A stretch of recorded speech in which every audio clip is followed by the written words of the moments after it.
Hello friends, in this series I'm building a website builder similar to Squarespace and Wix, and since this is my first video in the series, I thought I would share some quick background before we get into this week's update.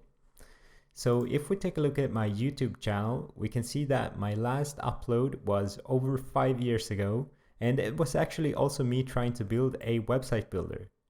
But the problem I had back then is I didn't know how to code, so I quickly hit a wall in that project, and that's why there hasn't been any uploads since. But I didn't give up, so I actually decided to go to university to learn programming, and since graduating, I've also worked at a large software company for over 2 years.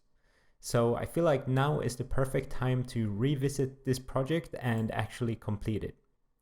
And just a final note before we get into the update is that I'm doing this in my spare time, so please don't expect any huge updates. My goal is to add 1 or 2 small features per week, and then hopefully over a couple of months we'll have a fully featured app. Alright, so with that said, let's get into this week's update.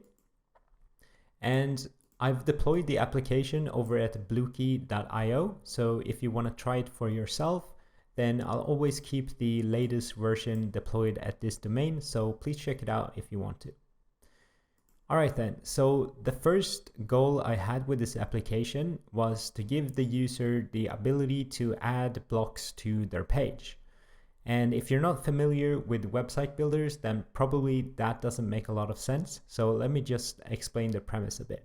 So with this application, users are able to build websites. And websites, they consist of 1 or more pages, right? You could have a landing page, an About Us page, a contact page, a news page, etc. So what we're looking at here is kind of the interface for building an individual page. So how I envision this working is you'll create a new page in some dashboard, which I'll obviously add later on. And then you'll be presented with this kind of blank canvas that we can see right here. And then the user will be able to start building out their page using pre-designed blocks. So how that will work is we have this side menu here. So if I click on the plus icon, it's going to open up the blocks menu. And here we'll have a bunch of different design blocks that users can add to their page. Currently, I've just made a few prototypes here, so obviously in the future I want to have hundreds of different blocks, and they should all be responsive and professionally made, but for now I'm using these as kind of prototyping blocks. So anyway, let's say the user wants to add this first block to the page, then they simply click on it and it's going to appear on the canvas. And then maybe next they want to add this block and then maybe this grid block here. And I'm sure you get the point. So this is how they will build out their page. And that's actually as far as I've gotten this week.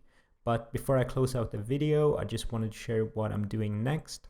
So currently these blocks are completely static. There is no way the user can modify them in any way. And obviously, kind of the main point with a website builder is that you're able to modify the blocks to suit your needs. So for example, the user should be able to update the text, change colors, change images, update the theme, update the typography and fonts, all of that kind of stuff. But that's going to be in a later update, I think. The first thing I want to work on is actually give the user the ability to change the position of the blocks. So say for example, I want to swap the first and the second block. Then maybe I'll have a option here for the second block to move this one up, or I'll have the option to move this one down. So I should be able to update the position of blocks on the page. And another thing is I want to be able to remove blocks. Say the user added this block accidentally or it's no longer needed on the website, then they should be able to remove it completely. So those are the goals for next week, changing the position of blocks and deleting unwanted blocks. All right, so that's it for this update. And remember, you can check out the app at Bluekey.io. And I'm also very open to feedback. I know I don't have a lot at the moment, but if you feel like you have some cool ideas, then just post a comment on the video and I'll be sure to check it out. So thanks a lot. Bye bye.